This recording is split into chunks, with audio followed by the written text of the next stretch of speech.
It is Thursday, April 9th, and you're watching the Sick Podcast. Trust the process. Happy Masters to anybody who watches or follows golf. I know I'll be keeping tabs on that and wishing good luck to our fellow Canadians in the tournament. Hopefully one of them can bring it home. But it's also the start of the NCAA Frozen Four. Wisconsin will be facing off against North Dakota, and Denver will be facing off against Michigan today. Well, actually, tonight in Vegas. So we're going to discuss all of that, what that implies, the players that we'll be watching, and who could sign in the NHL right after. Wink, wink. The CHL playoffs are underway. Lots of teams eliminated already. We're on to the second round.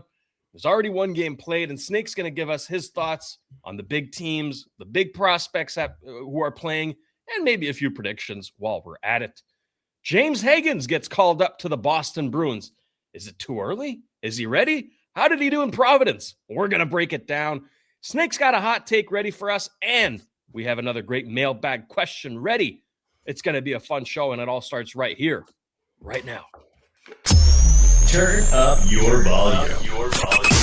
Because you're about to listen to The Sick Podcast. Trust the process. The sickest NHL prospect podcast with Snake and Shayne. With the 5th overall selection in the 2024 NHL Draft, the Montreal Canadiens are proud to select Ivan Demidov. It's gonna be sick. All right, producer Shayne here, joined as always by my co-host Simon the Snake Boisvert. Snake, how are we feeling today? Yeah, I'm doing great. You were referring to the Masters tournament. Of course, like most golfers, I love watching Scotty Scheffler. But every year at the Masters, I love watching these 55, 60, 65-year-old guys do well, because very often they do. Bernard Langer used to do very well. Today, as we are recording, Jose Maria Olazabal at some point was at -2, 60-year-old guy. Fred Couples, I think, playing a little bit later. So always fun to watch this tournament. It's not necessarily the best field, I would say, because of the older guys, that are not necessarily competitive anymore. But it's most certainly the most magical tournament to watch. Easily. It's iconic. It brings out this warm, fuzzy feeling inside. I feel like that's what the Masters is. You tune on the TV, and then you got that little jingle going and the nice peaceful voice, and it's just relaxing. It's and not all these ads everywhere, like exactly F1, hockey, everywhere. It's ads. But look, I think it's a spiral. I mean, players get paid more, so they have to have more ad revenues. But as they get more ad revenues, players want to get paid more. Yeah. Because they get 50% of the revenues in most sports. So look, it is what it is now. I'm not necessarily a nostalgic person, but a little bit of less of this chaos would be nice. So the Masters, that's why it's a nice sports weekend. I won't be able to watch a lot of it this weekend, but probably for sure I'm going to watch the last round, the 4 to 7 round on Sunday night. Yeah. We'll definitely be tuning in on Sunday, but it's such it's a beautiful course in Georgia, of course, and it's very nice. The whole setup, the tradition of it all. Pardon. Obviously, we're not a golf show, so we just wanted to acknowledge the start of the Masters for any of our viewers who like to follow along with that. But I know that most of our viewers like to follow along those hockey tournaments. And right now is a great time to be a hockey fan, because boy, oh boy, it's down to crunch time in the NCAA. The 4 teams have made the trip over to Vegas, and they are ready to battle for the NCAA championship. It'll be Wisconsin against North Dakota at 5 p.m. Eastern today, and then Denver against Michigan at 8:30 p.m. Eastern today. So we're going to know our final 2 by the end of the night, and we'll be able to talk about it. Well, we'll be able to talk about the results on Monday. But Snake, predictions, preview of those games. What are you expecting to see, and which teams are you expecting to see move along? I think in one case it's a toss-up. In the other case, I think Wisconsin was a nice Cinderella story this year because they don't have many NHL top prospects on their roster. But I think it's going to end today against North Dakota, who I think is a much better team. Yeah, Keenan Verhoff, very important. I don't think it's the last time we see him this year because he's probably going to be at the U18 tournament in a couple of weeks. But it was an interesting season for him. One of the rare prospects playing in the NCAA at age 17, and he played regularly. I went to see him in person back in November. I've tracked him since then, watched his shifts, watched his games. I think he's a top 5 pick. Is he necessarily going to be a big point producer in the NHL? I don't know yet, but he does have some offense in him. And I think had he been in junior hockey, had he stayed in junior hockey, he would have had lots of points this year. Also for North Dakota, I like Will Zeller's prospect for the Boston Bruins. He was involved in the Charlie Coyle trade last year from Colorado.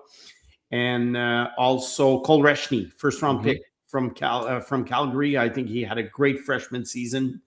So I see North Dakota in the final game on Saturday. Now, for the other game, of course, Michigan has better team on paper. But Denver has John Hicks. John Hicks has a goal against average of 1.12 since he replaced Conte when he was injured. So it's too bad that Conte lost his job. You're not supposed to lose your job when you're injured. That's what they say. But how can you not go with the hot hand? The guy could single-handedly win a game. Although, like I say, Denver has a good team. They're not as good as the championship teams that they had in the last few years. But a couple of interesting side notes from that game. David Carl, the coach, he supposedly will attract lots of interest from NHL teams this summer. Yeah, he knows what he's going to try and do. Personally, I think that, if he's happy at Denver and he's running his own show, I would stay there if I were him, because the minute you go to the NHL, if you don't get into a good situation, you go from Mozart, a young Mozart, to basically a piece of trash. Yeah. So we saw it with Dave Haxtell, who was hired by Philadelphia. Didn't work out, but this guy was really, really coveted as an NCAA coach. So look, we'll see. Being in the NHL is being in the NHL. I do understand, but Carl has done a tremendous job in Denver. One prospect in particular, besides the goalie, that I like in Denver is Eric Polkamp. Yeah, San Jose Sharks. Yeah, San Jose Shark. He could be a find. He could be a steal, whatever you want to call it. A hidden gem. 4th-round pick, if I'm not mistaken. I think the Sharks are going to sign him next week. Yeah. Will he start right away in San Jose? It depends. I know the Sharks are still battling for the playoffs, but they really don't have a good defense core. So I think Polkamp will be signed by the Sharks next week. Michigan is the big team to watch. Lots of prospects. Ivankovic, in net. Michael Hage, of course. We've talked about him at length. Will Horkoff, his winger, who I think scored a lot of goals because of Michael Hage's work. And TJ Hughes, who's going to be a coveted free agent next week, but he's 24 years old. Nothing to lose. You sign him for a year. I think it's a year or two for these guys, and minimum salary. See what happens. If he makes the NHL, to me, he's more like a bottom 6 player. But he's right now, I would say that, he's Michigan's best player. But he's 4, whereas Horkoff is 18 and Hage is 19. A few other names to Manon Réaume's son, Dakota Réaume Mullen. Yeah, went undrafted last year. It was surprising because in the early rankings, he was like a 2nd-round pick, and then he didn't get drafted. I'm pretty sure he's going to get drafted this year. Good stay-at-home defenseman. has a chance for an NHL career, if not a good AHL player. And I don't think I'm forgetting anybody on that team. I think we went through pretty much. I think that's it. Yeah. Well, I have a prospect on Denver. Yeah, Habs fans might be interested in it. Sam Harris. Yeah, not being talked about a ton, right? And a good goal scorer, of course. Yeah. But the NHL upside is probably limited. However, he is 22 years old, so it might be time to make the jump. Do you think he would be ready to be in Laval as soon as next season? Well, if he's not ready now, when is he going to be ready? Because at some point, he'll become a free agent. If the Habs don't sign him, he'll become a free agent, a college free agent. Mm-hmm. So we'll see about all this. I think his ceiling is Laval. Yeah, actually, could be a player for the Rocket next few years. Because don't forget, he's the same age as Joshua Roy, for example, already. Mm-hmm. And Joshua Roy is ending his entry-level contract is ending this year. So, time goes by fast. I do know that there are late bloomers out there, but I would be extremely surprised if Sam Harris was one of them. But still, like you say, he's a good goal scorer. Mm-hmm. We'll see. That's it. Yeah, it's going to be interesting. And I don't think he's fast enough for the NHL. That's really my point. Yeah, it's the rest, right? Yeah. You kind of have to do a lot more than just score goals to make the NHL. But again, worth mentioning and worth watching later tonight at 8:30. Snake, I want to keep going a little bit on the TJ Hughes conversation because, of course, his name's been floating around and apparently the Habs have been interested. Yeah. Apparently all 32 teams have been interested. Why not? Which makes sense. He's a free player. He's a free player. Minimum wage, 1 or 2 year contract. I mean, what'd you have to lose? The Oilers did it last year with Quinn, the other Hudson brother. Quinn Hudson, correct. Yeah, Quinn Hudson. So my question to you is not which team should be interested in Hughes, because it's every team, really. But which team should Hughes be interested in? From his perspective, from his standpoint, right? He's a center, wins faceoffs, right? He wants his spot right away. He might also want a chance at the playoffs right now. So which team do you think he should be looking to sign for? That's a good question. And I'll go back to 2 years ago. One of the best college free agents of the last 10, 15, 20 years is Colin Graff for the Sharks. Mm-hmm. Yep. Who's becoming a pretty good middle of the lineup player, I would say. Even on a very good Sharks team, I think he can be a good third liner who can actually, play up and down the lineup. Mm-hmm. Colin Graff at the time said that it was a no-brainer for him to sign with the Sharks because there was nothing. There's room, exactly. There was a lot of room for him. So obviously, it could be interesting for a guy like Hughes to say, I'll sign with Colorado. They'll have a good team for the next few years. Because even if he signs this year, I'm not sure if he can play in the NHL. That would be something that we have to look into. Maybe. I think he could. We have to look at the Graff situation. But anyway, I don't think a playoff team, a contender, would necessarily use him right away unless they have a rash of injuries, first of all. There you go. So I think Hughes has to look at the future. Where does he have a chance to play next year? Mm-hmm. Quinn Hudson, he chose the Edmonton Oilers. Yeah, they don't have like a great bottom six, but they still didn't have room for him. So I think he has to go for a team that is really depleted right now on the bottom six, with their bottom six. The Sharks, obviously, the Blackhawks. The Blackhawks need players. Yeah. I mean, they keep signing these veterans, which is okay because they're rebuilding and they're not making, the mistakes that New Jersey did, by signing Dougie Hamilton way too early in the process. Yeah. So I do understand. I think it comes down to those depleted teams, maybe Nashville, that don't have a great bottom six. I'm just, probably I would say maybe almost all of the non-playoff teams would be good for him. If I were him and his agent, I would go for a non-playoff team. Now, as for the Habs, obviously, Anderson's contract is coming to an end next year. Gallagher's contract is coming to an end. The Habs need a gritty bottom six player. I think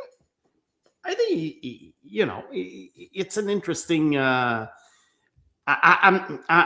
wouldn't be against this signing, but my expectations are really, really not very high with this guy.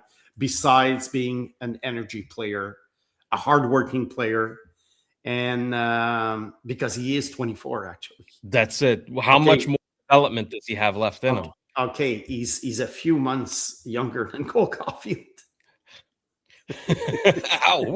Think about it. Think about it. And he's only a couple of years younger than Nick Suzuki. And he's 2 years older than Slavkovsky. Anyway, I can go on and on and on and on. So to me, it's a supporting player.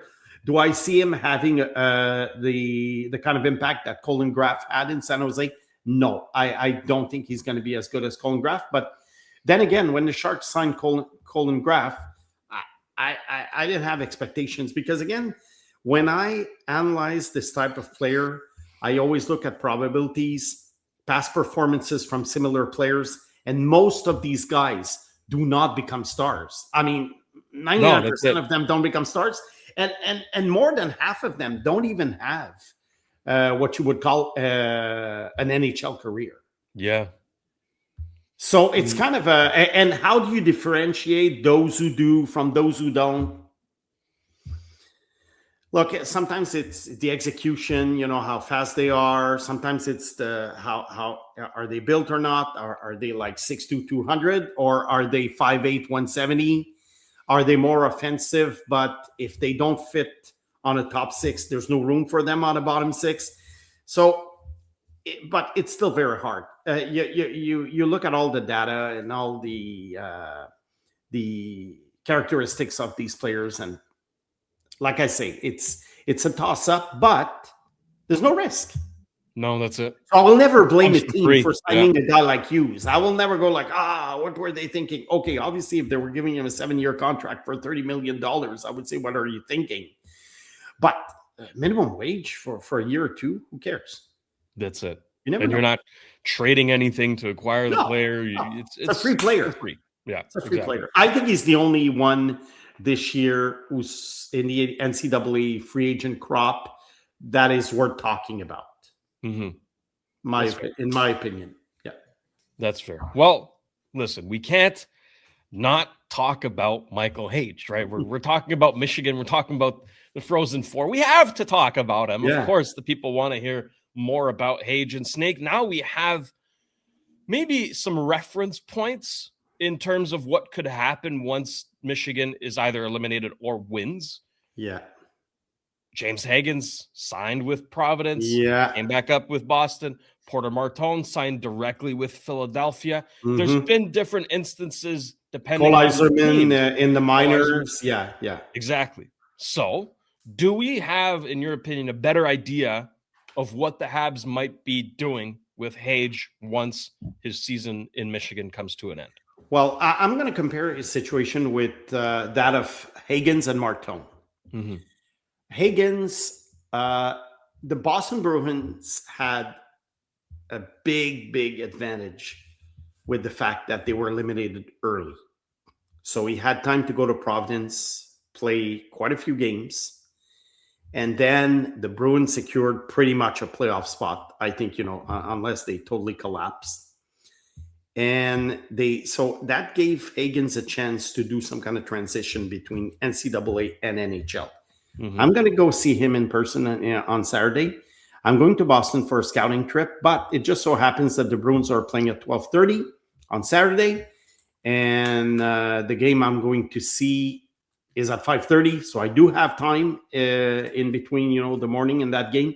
So I'm going to go see Hagens. I'm very curious to see his debut. And the thing is with him is that I think it's going to give the Bruins a few days to see if he can help in the playoffs. Because the Bruins right now, they're playing a guy named Alex Steve on the third line. Mm-hmm. I don't think they have much to lose. They have a good top six. They have a good fourth line centered by Corrali. And But the third line, they have Fraser Minton. I think they need someone better to play with Minton.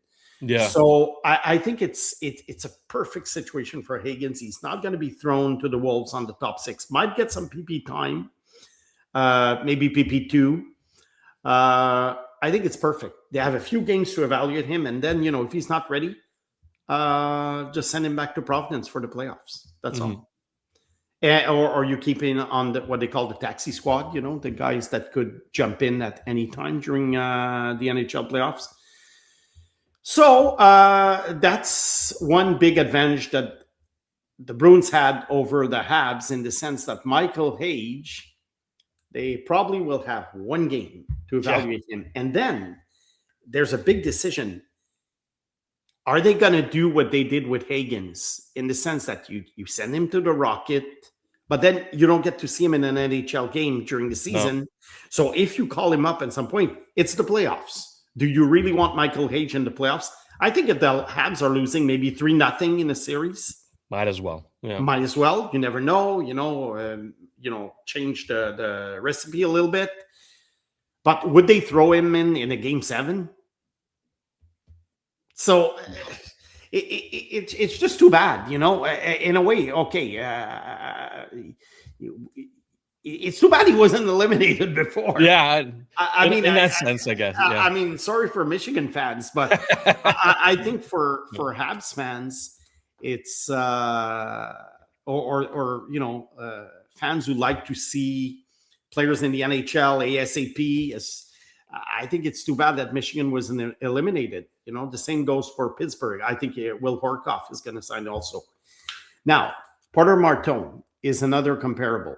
That's it. Porter Martone joined the Flyers right away. There was no AHL. Mm-hmm. The Flyers were battling for a playoff spot, but they were more like on the outside looking in. So they felt they had nothing to lose. They have holes on the roster. He's doing very well, actually. And now they're in a playoff spot. Yeah. Yeah. Better than I thought. He's doing very well. But how do you compare Martone with Hage?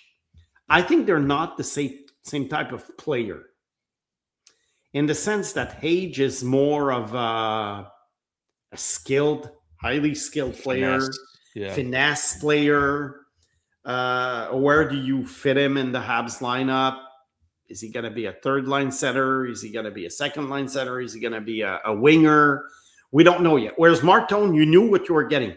A big guy who was physically ready for the NHL, bing, bang, boom, and with some offensive skills. That's it. So I think this guy was NHL ready. He probably could have played this year in the NHL. Maybe not at a high level, but he could have. If Michael Misa could play in the NHL, and Michael Misa I don't think was physically ready, I think Porter Martone was physically ready. So you can't really compare, because I've heard fans this week or asking me, well, look at Porter Martone. Hage is better than Martone. So, it's like Hage is better than Martone. Martone's doing well, therefore Hage will help the Habs. Maybe, but it's not the same type of player. It's not a comparable to me. That's fair. Ezi Bouillon came to the NHL last year. And in the playoffs, thrown to the wolves. He wasn't very good. So how do you know? Martone is good now. You don't. Hagens, we have no clue. I think Hagens, if he's sheltered, he's probably going to get his scoring chances because of the type of player he is. Mm-hmm. So I think Hage is closer to Hagens than to Martone in terms of comparables. I'm curious to see how Hagens is going to do, because but Hagens he's fast, he's shifty, he's crafty. This is the type of player that you shelter on a third line. He can do miracles. If you put him on the first line, not so sure. Could be exposed, Yeah, he could be exposed. Interesting to see. We'll talk about him on Monday, obviously. Oh, yeah. I'm very, very curious to see how he adapts to the NHL. Hopefully he plays more than 5 minutes. He'll probably play, between 12 and 15 minutes, I would assume. Yeah. So, otherwise, my ticket will have cost me a fortune. But per minute played, But look, the Bruins are entertaining. It's always Pasternak and Charlie McAvoy. So, And they're playing Tampa Bay. Tampa Bay, very important game for them because they're battling for first place with Buffalo and Montreal.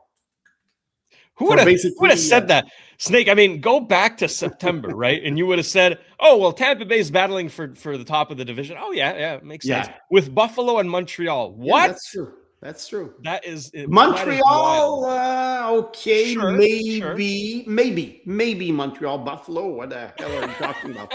But even the Habs, it was a maybe. I mean, because a lot of observers were thinking, well, if they miss the playoffs this year, it's not the end of the world. If they finish 9th, but we expect them to make the playoffs, maybe finish 6th or 7th or 8th in the division. No, I mean, in the conference, no. I think the Habs exceeded expectations the way they did exceed expectations last year. For sure. So that's my take on the Hage situation. Now, if he loses on Thursday night and he signs on Friday, can he play this weekend? Because I think the Habs are playing twice this weekend, aren't they? Because they finish next Tuesday, but the NHL regular season actually ends next Thursday. Yeah. So could he play in New York, his hometown, New York Islanders, his hometown on Sunday night? If he loses tonight, I guess it's possible. Then it would give him 2 games with the Habs. But I'm very, very, very intrigued by the decision they're going to make. Because if they do play him in the NHL, we always repeat it for new viewers who are not really sure of the rule. He cannot go back to the Rocket. That's it. So, okay, there's been confusion in regards to the Hagens situation, and we can tackle that a little bit here because he played in Providence, played 6 games at 4 points, looked fine. Yeah, gets called up, and now people are asking, well, hey, if Boston gets eliminated in the first round, but Providence goes on a run, can Hagens go back to Providence? And the answer is, I'm not sure. It's very confusing, Snake. It's very confusing. Don't understand. It's very confusing. I'm one of them. But one thing is sure: if Hagens plays in Montreal, he cannot go to Laval. But the thing is, Hagens started with Providence. However, there is also a rule that in order to be eligible for the playoffs, guys under NHL contracts have to be on the playoff roster at trade deadline in March. Right, that's it. But that doesn't include those who sign afterwards, like Victor Eklund in Bridgeport. He's eligible to play in the playoffs because he signed afterwards. Yeah. Look, it's all very confusing. I tried to do research about all this, but every case is kind of different. So we're just giving you an overview. The one thing that I'm sure of is that if he plays, let's say, next Tuesday in Montreal, Hage cannot go to Laval. Yeah. But if he signs an amateur tryout, then he can play with the Rocket until, June, if the Rocket goes far in the playoffs. And I do think that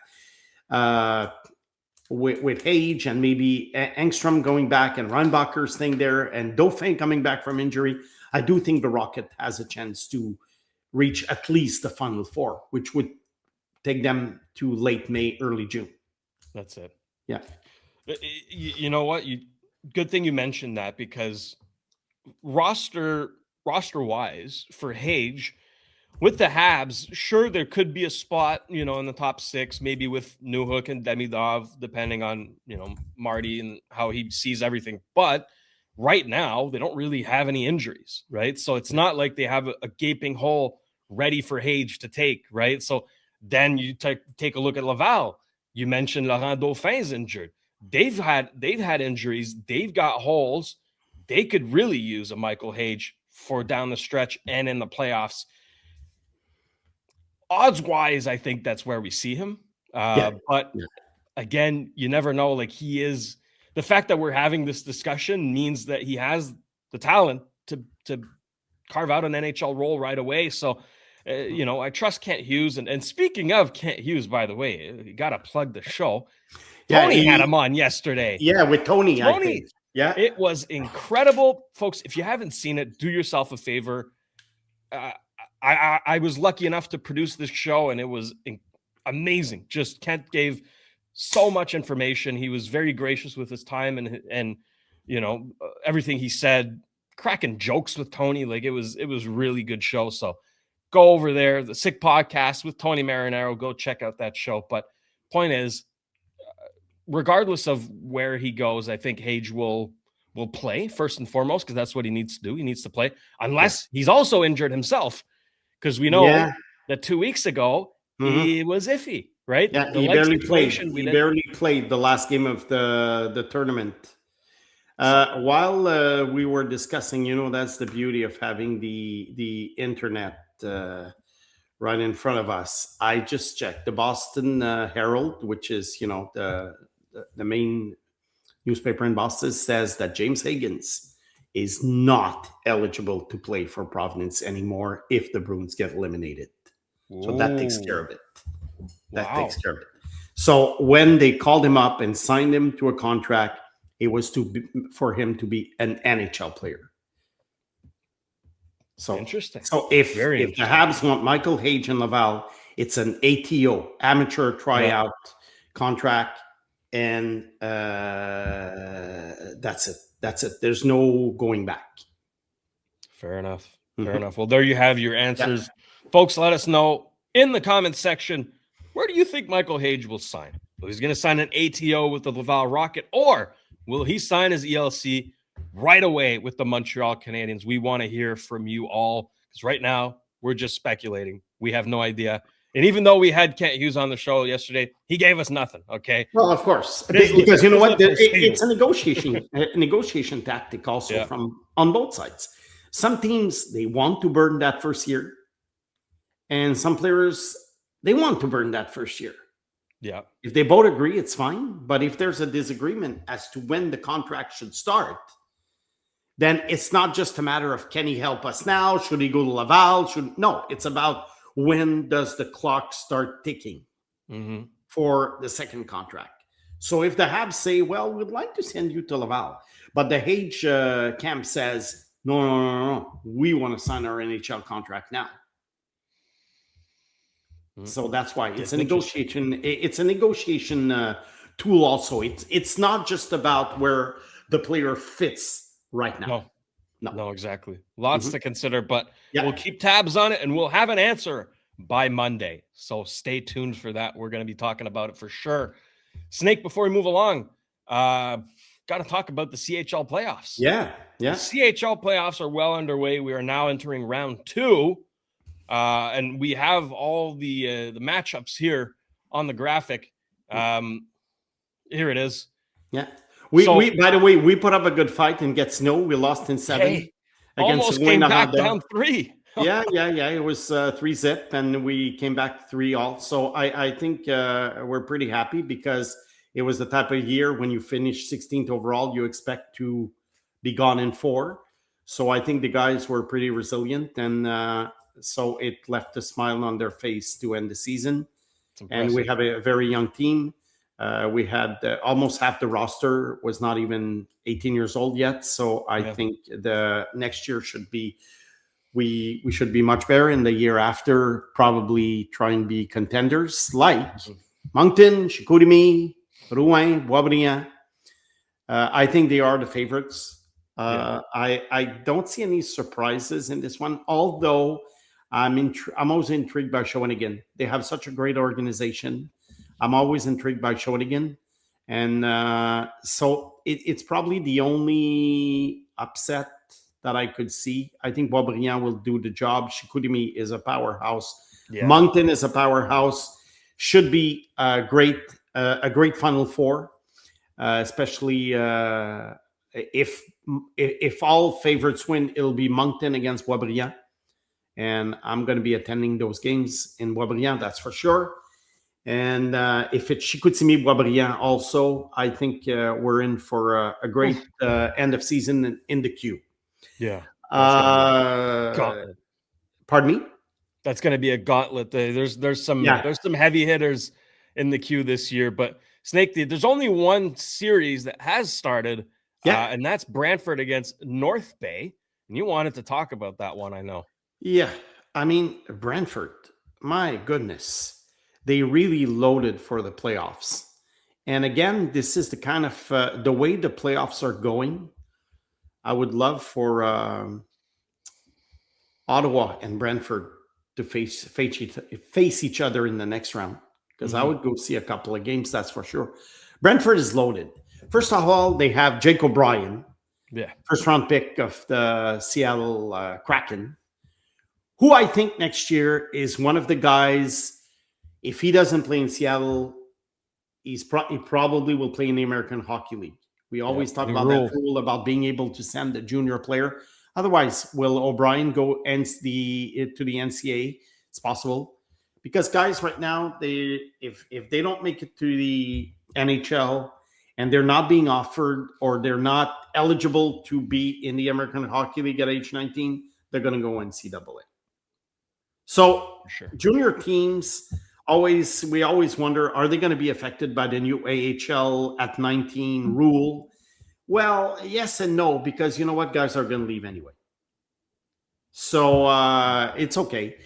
They also have, 47 goal scorer, Marek Vanacker, a first-round pick by the Hawks. Adam Irichek on defense, another first-round pick for the Blues. I mean, Jet Luchenko. I mean, the list goes on and on and on, but especially for the draft, the guy we're going to be talking about quite a bit in the next few weeks, Caleb Malhotra. Caleb Malhotra, who is Manny Malhotra's son. Exactly. 84 points this year. One of the best 17-year-old junior season this year. I think that the guy is going to be a top 10 pick because he's more skilled than his father was, although I think his father was picked 7th overall. But his father was mostly picked because he was a complete player. I think Caleb is a complete player, but with a very good offensive touch. So no London Knights this year, as we can see in the graphic. When I spoke with Mark Hunter, the GM in Green Bay a couple of weeks ago, he told me, look, there are so many teams going for it. We're not going for it this year. So they sort of folded because usually London is always trying to make trades, but too many teams were going all in. He kind of like punted the season, which makes sense. The London Knights will be back, that's for sure. I don't know when, but they will be back soon. So so some interesting guys. Something of note, if you can pull the graphic back so we can see the teams. Now, what's happening also is that now that there's only 24 teams left and more teams are going to be eliminated within the next 10 days, it brings us to the U18 tournament. So every time a prospect is eliminated, an under 18 prospect, a guy who's not a late birthday, let's say, like Malhotra, for instance, every time a guy is eliminated, he's eligible to play in the U18. So we don't know yet what the roster is going to be, but this is always interesting to watch because that's what makes it or breaks it for Canada. Like Malhotra, I doubt he will be there. So, that's a loss for them. Alexis Joseph from St. John, he's 16 years old. They are eliminated. I think he will be there as an underager. Yeah. That's going to be interesting. In the Western Conference or Western League, Medicine Hat with all these guys, Bryce Pickford, the Ruck twins. Yeah. I think they're going to go very far. Everett is interesting because they have Lyndon Dupont. Another guy who would be eligible for the tournament as an underager, but I think Everett is going to probably get past Kelowna. Kelowna, it doesn't matter if they lose. They will get a month off because they are hosting the Memorial Cup. Kelowna has one Habs prospect, Hayden Papanakis, on the team. I think he's a fringe prospect, but still, a 6'5" guy. You have to keep an eye on him. So that's pretty much it. I think ideally a final series between Medicine Hat and Everett would be fantastic. Wow. For those who love prospects. Huge. I get a lot of questions on my French podcast about the Ruck brothers. We'll talk about them at some point come draft time. The Ruck brothers have been dominant statistically, but yet if you look at the rankings, the draft rankings, a lot of draftniks have these guys late first round, early second round. So I think we talked about it a little bit, but we'll decide for all this. Although I think that if they have very good playoffs, they could go higher. The question is, will they go on the same team? Will they put a Sedin? Will they pull a Sedin? A little Brian Burke magic. Yeah. Oh, but they are not the Sedins. Also, although there are similarities, one is a passer, one is a scorer. So we'll see. All the more reason to have them together. I think TSN, RDS, or both will be broadcasting the final series for all three leagues before the Memorial Cup. So it'll be a good opportunity to see all these prospects very, very soon. Yeah, absolutely. Do you want? Is it still too early for final predictions, or we want to save those for later? You mean for junior hockey? Yeah. Oh man. Man, okay. How about this? Yeah, it's hard. Who's impressed you the most? Which team has impressed you the most so far? Brentford in the first round. Okay, Brentford. Brantford's a wagon. Yeah. Brentford. I think Brentford has to be the favorite. Medicine Hat also has been very, very impressive. In the Quebec League, to me, it's a toss-up between Moncton and Chicoutimi. Although Boisvert was the early favorite. They have Justin Carbonneau. They have Bill Zonin. They have Xavier Villeneuve. Yeah. Lots of guys back from injuries because they had a very good season, but they did not have like a dominant season, but they can be a dominating team. So I think the most unpredictable league is probably the Q right now because I think there are three teams that, any one of those three teams can win it. Well, that's going to happen. Yeah. That's going to happen. Well, hey, we'll revisit all this. Yeah. We'll keep tabs on it, and we'll keep everybody here updated as well. Last little thing, this wasn't planned, Snake, but I just thought about it, and I wanted to ask you. Cade O'Rourke is a name that has made the rounds recently. Yeah. Because he's an American, and he's possibly going to get exceptional status, which would be a first. What do you think? What do you make of this whole situation? Like, is he legit? Is he really the next one? Of course he is. Well, the next one. I mean, that's what people are saying, Snake. So we listen. It is our duty. It is our duty to clarify these things. Okay. Well, the thing with this guy is that first of all, he's born in 2011, by the way, so he's a very young player. He just turned 16. He played basically his 14-year-old season. But he's playing in the Toronto area. So that's the thing about it. So yes, he is from Texas, but he's playing in the Toronto area. So he would be in the OHL. And the thing is, he's already 6'1", which is rare for a guy who just turned 15. He's a puck-moving defenseman. He's tremendous.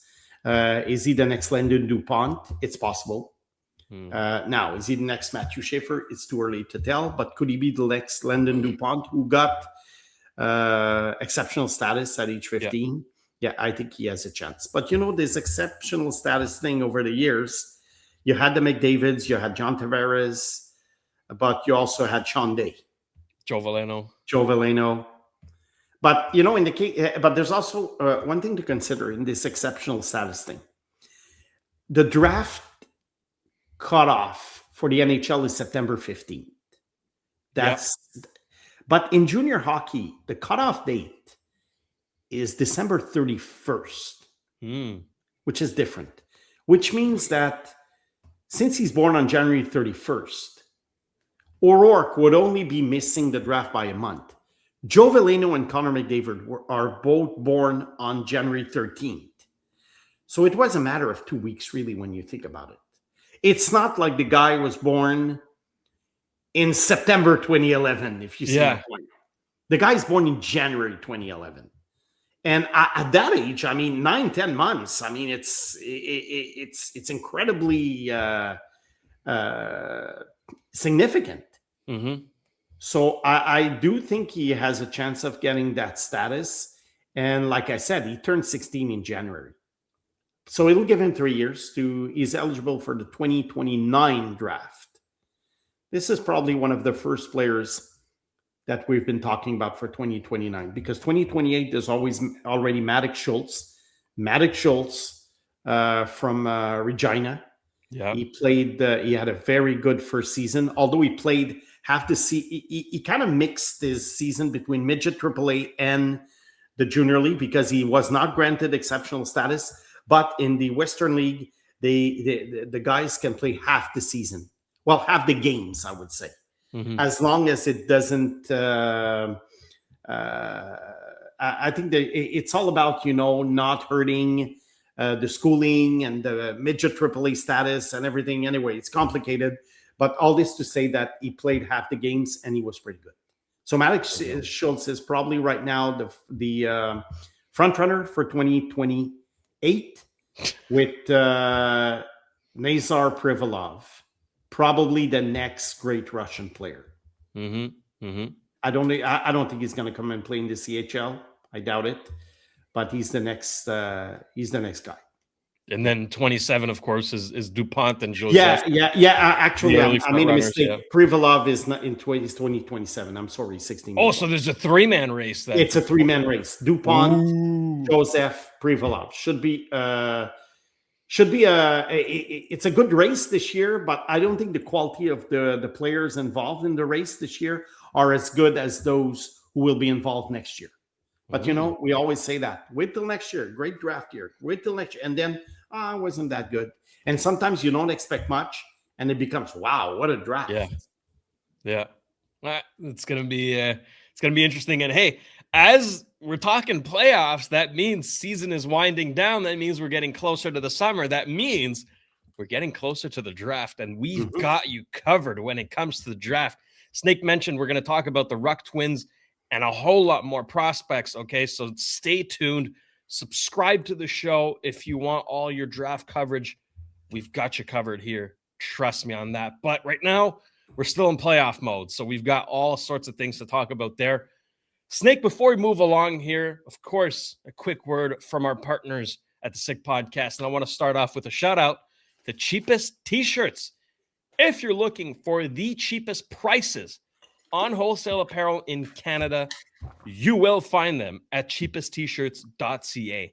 They're proudly Canadian and trusted by thousands of customers from coast to coast. They deliver unbeatable value every day. You'll always get the cheapest prices, plus same-day shipping and even next-day delivery, so your order arrives fast. Whether you're shopping for T-shirts, hoodies, crew necks, hats, tote bags, polos, aprons, tank tops, and so much more, you will find it all in one place. Plus, enjoy free shipping on larger orders and a simple, easy-to-use website that makes online ordering a breeze. Get the cheapest deals in Canada today at cheapesttshirts.ca. And, of course, another shout-out to our friends at Betway. Don't select a bust with Betway and get a deposit matchup bonus up to $300 on your first deposit. Scan the QR code on the screen or click on the link in the details section to create an account and redeem your welcome offer. The offer is only available for new customers. Terms and conditions apply. The offer's not available in Ontario, and you must be 18 years or older. Please play responsibly. With that, it is time for Snake's Hot Take.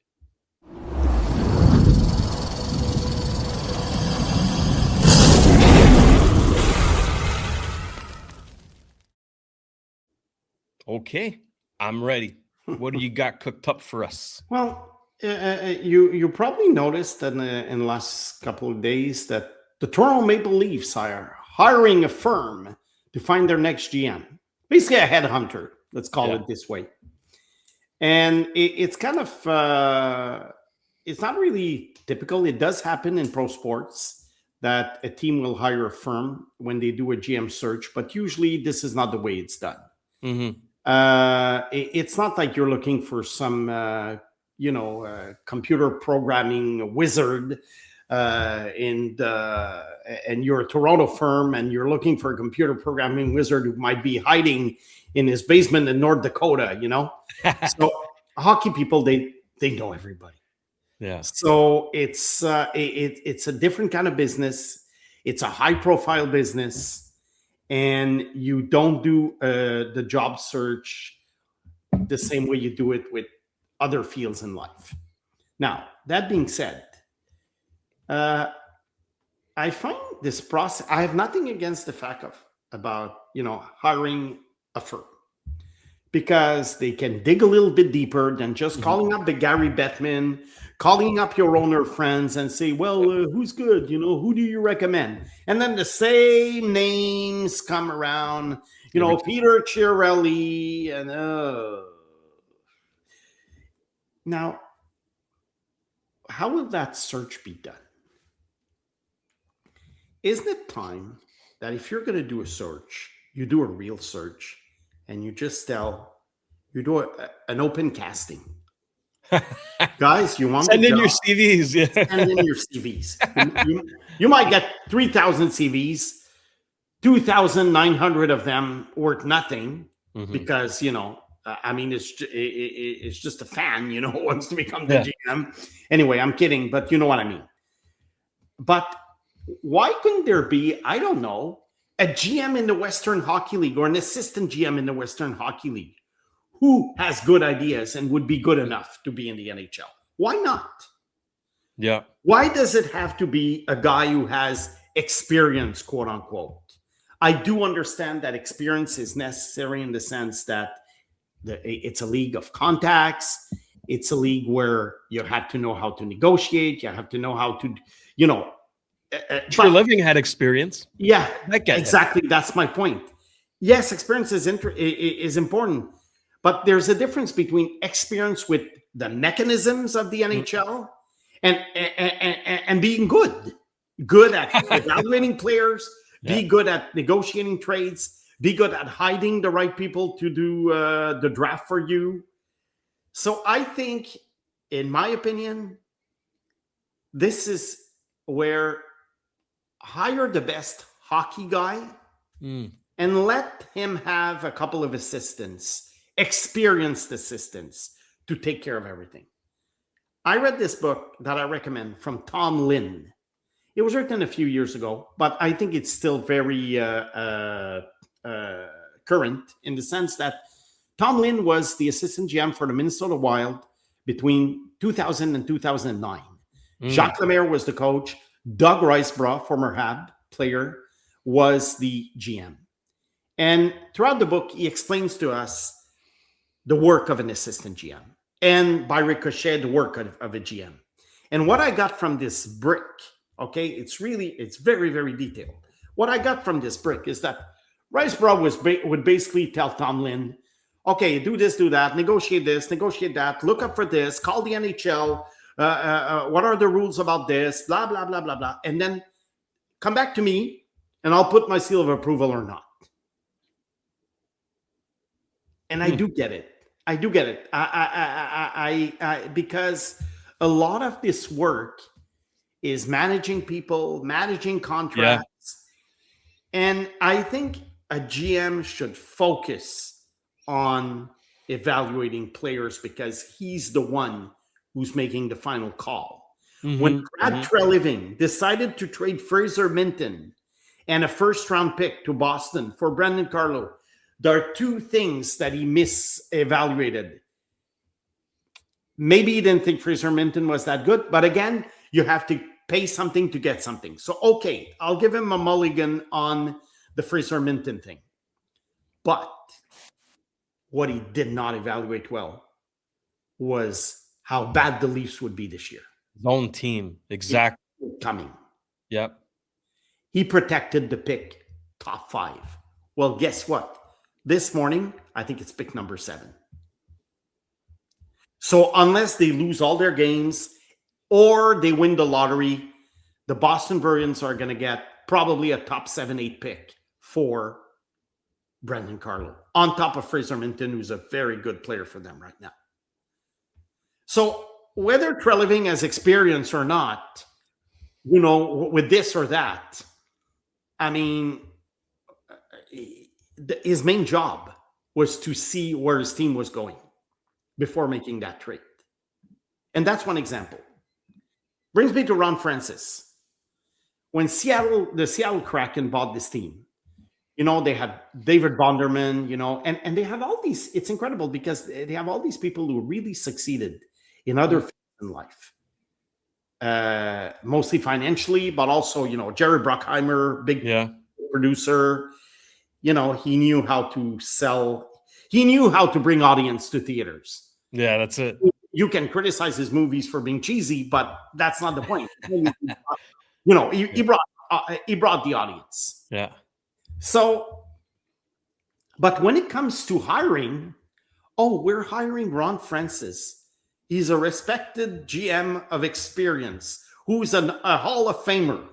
Okay, Ron Francis was one of my favorite players of all time. I love Ron Francis. He was a player. I love Ron Francis. But as a GM in Carolina, he was not very good. He was very conservative, and he was a very boring GM, actually. So, and Seattle hires him. Why? Because he's the name. That's the name. But the name gave you a horrible expansion draft, no maneuvering, nothing, signing the Oleksiaks and Larsons of the world and Grubauer, for years and years and years. Oh, that's our core, guys. Okay. Meanwhile, you don't get high draft picks. You don't make the playoffs.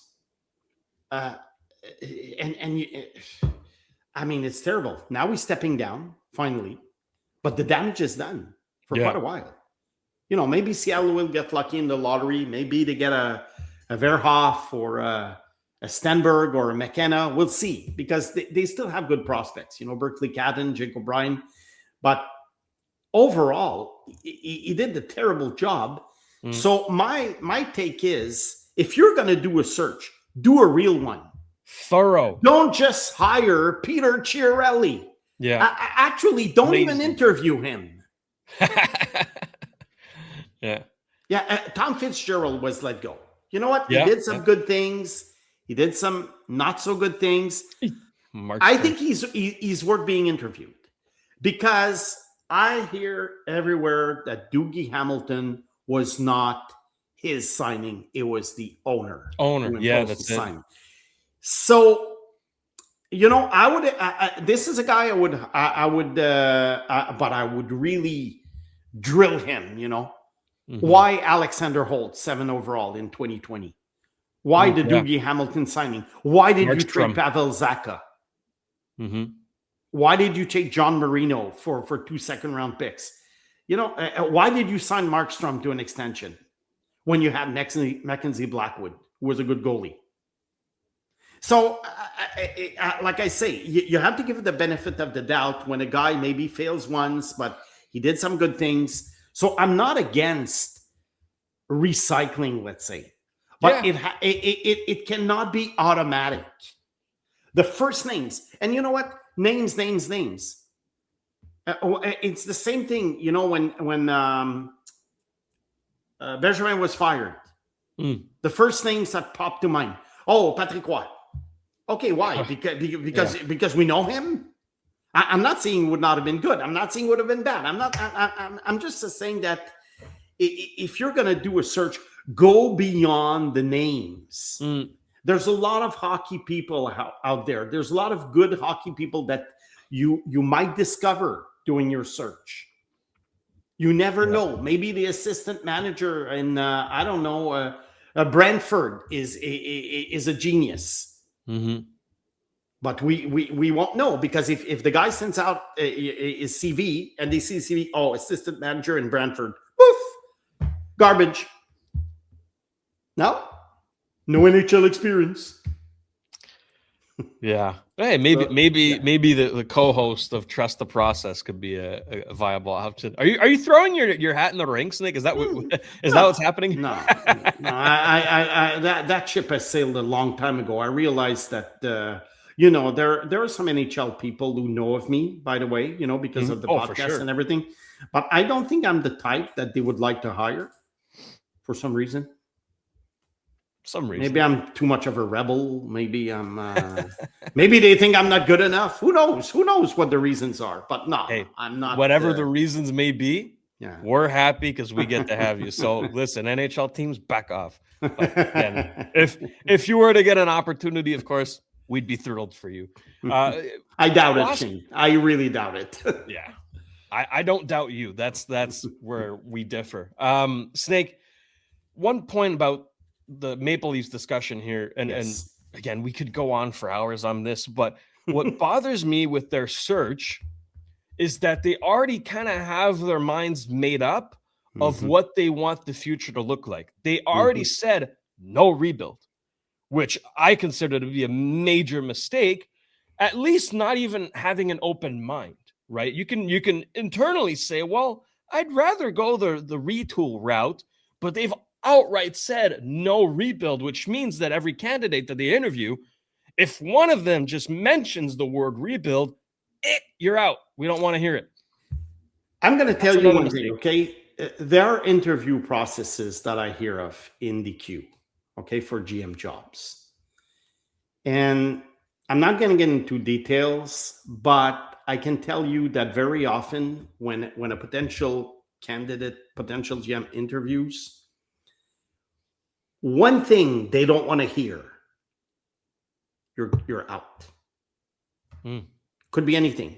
Let's say you criticize the coach. Let's say you criticize the draft, or let's say you say, "Oh, I love this coach," but they don't like the coach. Yeah. One thing, because it's what they want to hear. And to me, the Maple Leafs, I would compare it to, you're playing hockey, you break your leg, and we all know that a broken leg takes a while before you can come back. I've broken my we leg. all know there's nothing you can do. It's nature. It takes months before you can go back. And so it's like going to the doctors and say, well, I'm looking for a doctor. I'm going to pay $100,000 to this guy. You can fix it. So I can play next week. Okay, that's a great analogy. Every doctor is going to tell you you're not going to be able to play next week, even if you give me 10 million. Yeah. We're not there yet. Science is not there yet. Okay, a broken leg now is pretty much the same as a broken leg 100 years ago. It has to heal naturally. Exactly. So it's the same thing with Toronto. How can they fix it? Oh, sign free agents. Yeah, okay. Who? Alex Tuck? No, do you see my point? It's exactly. I like Alex Tuck, by the way. But I think you know what I mean. Well, get Connor McDavid in 2 years. Okay. Well, how do I get Connor McDavid in 2 years? Oh, make a great pick at number 20. Okay, it's not that easy to make a great pick at number 20. You're not going to get a superstar necessarily. Man, if only you had your top pick this year. Oh. And next year. They don't have their pick next year. I know there are protections which makes the pick be deferred, but either they don't have their pick this year and next year, or they don't have their pick next year and the year after. Look, they're screwed. Okay, they're screwed. Oh, big time. But big time. Like you say, I think it's a very, very good point that you made, that in these stupid interviews, it's just what they want to hear. It's ridiculous. But it's not uncommon. I tell you, it's not uncommon, even in junior hockey. And sometimes I've talked to people who came out of an interview, GM interview, and they would say, I'm not going to get it. And I say, why do you say that? Because I said this, and they didn't seem to like my answer. Yeah. Yeah, because what they ask you at these interviews is, what do you think of our drafts in the last few years? What do you think of our coaching staff? What would you do to bring us to the Final Four next year? Stuff like that. And whatever you say that is, if it's too realistic, they don't like it, because they want to hear, they want a magic formula. Yeah. I'm not saying every team is like that, but I'm just saying that it does happen. It does. And it would appear that the Maple Leafs are trending in that direction. Anywho, I think it is time to go digging in the mailbag.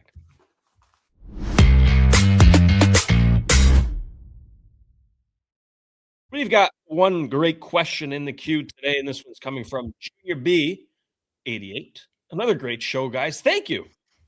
Wondering who, if any RFAs in Laval, you would extend, or who you would let walk. Thinking mainly of Luke Tuck, Jared Davidson, Joshua Roy, Sean Farrell, and forgot to mention William Trudeau as well.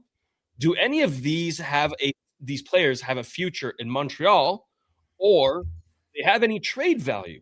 I like Davidson the best out of the group, but I'm curious to hear your thoughts.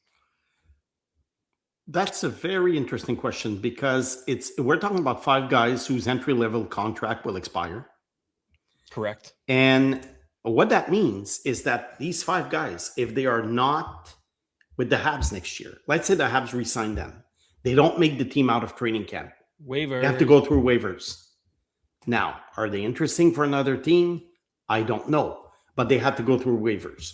So what the Habs have to do, also, they have to look at the 50 contract limit. They're going to have to make room for those new players that they're going to sign. You know, a Michael Hage, for example, or a Bryce Pickford, and all these guys that are signing. Yeah. So you have to look at. You also have to put a team on the ice in Laval with the best players possible. In that sense, you can have these 2-way contract guys, or you have 1-way contracts with players. But you're always hoping that most of your guys on your farm team will have NHL contracts, so you can call them up. And however, when it comes to the second contract, it's tricky because you call them up, but if you send them back down, it's waivers. Now, let's go one by one. Joshua Roy. Look, I think Joshua Roy, and our listener is talking about trade value. Unfortunately, I don't think these guys have much trade value. The best they could garner is probably a 4th, 5th, 6th round pick, I would think, all of them. So let's go with Joshua Roy. Joshua Roy, first of all, he's had every chance possible to make the Habs. He was pretty much given the third line center job a couple of years ago in training camp. Didn't take it. And he's a good player for Laval, but unfortunately he has not improved enough in many aspects of the game to be an NHL player, because don't forget, as the Habs are getting better, the less openings there will be. So maybe Joshua Roy in 2022 had a better chance of making the team than Joshua Roy in 2026. So that's one thing. And there's a new cohort of players, coming and that are going to push guys like Roy. So then what does he become? An AHL veteran? Could become an AHL veteran. The way Belzile is, the way Dauphin is, it's possible. We shall see. But then again, he has to go through waivers. Davidson is, I know a lot of Laval fans, they like him. Like our listener, he's probably the most intriguing of the bunch right now. But will there be room for him on a 4th line in Montreal? I think this is a guy, if he goes through waivers, it's possible he gets claimed by a team that needs bottom 6 players. It's not impossible that he would get claimed. So is trade value maybe, I don't know, maybe 4th, 5th round pick if the Habs realize that they don't have room for him. And Kent Hughes, we have noticed, does not like losing players for nothing. No. Even managed to get a 7th round pick for Caden Primo. Yeah. Caden Primo, he got a 7th round pick. So it's possible that one of these guys gets traded during the summer for that reason. Now, Sean Farrell. I think Sean Farrell is an excellent American hockey player. Really good. That's what his career is going to be. I don't think any NHL team necessarily would be willing to give him a chance because he's the oldest of the bunch. And I think he's 25 now. I'll tell you right now. Yeah, I think he's born in 2001, so he's Farrell 25. Is 24. Luke Tuck is also 24. Yeah. But isn't he born in 2001, Sean Farrell? It's his 24-year-old season, but I think he's turning 25 very soon, or if he hasn't already. November 2nd, 2001. Okay, so he's 24. You're right. You're correct. So he's already 24. Hey, TJ Hughes' age, by the way. Yeah. I think he's an American hockey player, an excellent one. Maybe eventually he will go to Europe, or he can stay as an American hockey player at a very high salary. These guys can make $350,000, $400,000, $500,000 as AHL players. That's what Laurent Dauphin is doing. Yep. Yeah, exactly. And at some point, they become an afterthought for NHL teams. So even when they go through waivers, they don't get picked up. So I think this is the way Farrell will go. Who else are we talking about? Luke Tuck. Yeah. Luke Tuck was drafted in the second round to be a tough guy. Mm-hmm. Tough fourth liner, you know, the way Washington has the Protas brothers. You know what I mean? 700-pound line. Yeah. Yeah, but he unfortunately is not one of the Protas brothers offensively. I think his contribution is very limited. So he's another guy. They might keep him around in Laval. Could he be claimed? Maybe, but then the team would send it back to the minor leagues. I don't think he'll become Michael McCarron number 2, because Michael McCarron really struggled before reaching the NHL, and now he's a bona fide in Minnesota. Yeah, good for him. Mm-hmm. I never thought he would be he would play as many games in the NHL as he did, but he did. So good for him. But I don't think Tuck is going to go to McCarron way. Is there anyone else? Farrell, Tuck? Well, there's William Trudeau, 23-year-old. So we went through all the forwards, right? We went through the four forwards. All the forwards. William Trudeau, interesting. I know fans who like him and think that he doesn't get a chance. He should get a chance. The thing is that, for better or worse, you know, teams at some point, they know their players. They go through training camps with them, and they feel that the player actually had a chance but didn't take it. And having a chance doesn't necessarily mean being given NHL games. It means the progress they make, how they are, and at some point you kind of identify those who are not necessarily NHL players, and maybe that the Habs have, because he was never called up. No. Lots of guys, you know, went over him. Engstrom passed him, you know, in the hierarchy. And Engstrom was a third-round pick. He's not Reinbacher. So I think the Habs don't see him as an NHL player. The question is there another team that sees him as an NHL player? We'll have the answer. We'll have the answer either this summer, when the Habs decide to re-sign him or not, or trade him, or at training camp when he has to go through waivers. So if an NHL team is curious about him, and trust me, scouts do look for these guys. When a player goes on waivers, it's not an afterthought. There is a report on that player. That's what pro scouts do. When you see them at the Laval Rocket games, you know, yes, they will scout Jacob Fowler because their team might face Jacob Fowler in the playoffs, but they also do scout players with expiring contracts who can be picked off waivers, because there are waiver claims during the year. I mean, most players don't get claimed, but there are waiver claims. Yep. So I think it's going to be interesting to see how these four guys, where they play next year. Are they all going to be back in Laval? Are some of them going to be in the NHL elsewhere? The only thing I can tell you is that I doubt that any of them will be with the Habs next year in Montreal. Okay. So they're either going to be in Laval or elsewhere in the NHL or the American Hockey League. Maybe even one of them could decide to go to Europe. There you have it. There you have it. I think that's a great question, and I don't know how much more we could explain or answer it, but thank you to Junior B for sending it. Again, we encourage everybody to chime in the comment section, send in your questions and your topic recommendations as well. Sometimes we like to take those when it's a bit more dry in the news sector. So I think we've covered it all. Snake, anything else to add before we get out of here? No, leaving for Boston tomorrow morning, going to some midget games, but also the Bruins game. We'll talk about James Hagens on Monday on top, and Michael Hage. We will know probably by Monday morning what happens with him. So I think it should be a fun show on Monday. Lots of things to talk about. There's always something to talk about with hockey, you know.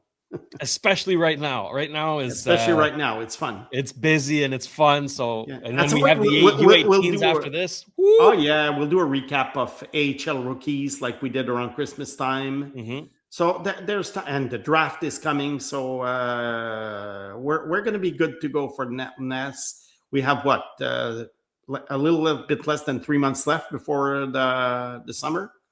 3 months left of shows. So, it's going to be jam-packed. Oh, it's going to be fun. Folks, if you're not subscribed yet, do yourself a favor. Hit that button. Hit the hype button to tell YouTube to push it to more people. We want to grow this show. We want to grow the follower and the listener base. So we appreciate anybody and everybody who does support us. It means a lot. And we love interacting in the chat section as well. Some great comments, great constructive criticism, questions, topic recommendations, whatever they may be. We love it all. For Simon the Snake Boisvert, thank you to producer Jimmy at Master Control. I'm producer Shayne. This has been another edition of the Sick Podcast. Trust the process. We're back on Monday. Take care. And that's a wrap. Hope you don't miss us too much until next time. Follow the Sick Podcast, Trust the Process on YouTube, Instagram, Facebook, Google Play, and Apple Podcasts.